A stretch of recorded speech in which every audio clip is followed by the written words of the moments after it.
कि सैया लइका नियन सूत जाल कोरा में, कि सैया लइका नियन सूत जाल कोरा में, दिया के अंजोरा में ना।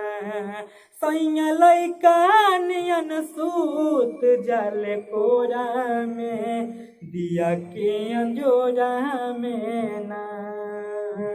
से जिया पयावेले त अचारा के ओढ़ेले, ओढ़ना बिछावना अपना लत से बिटोरेले, ओढ़ना बिछावना अपना लत से बिटोरेले।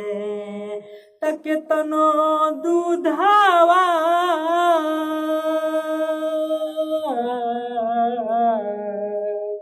तके तनो दूधावा पियाई भर कटोरा में, दिया के अंजोरा में ना। सैया लइका नियन सूत जाल कोरा में, दिया के अंजोरा में ना।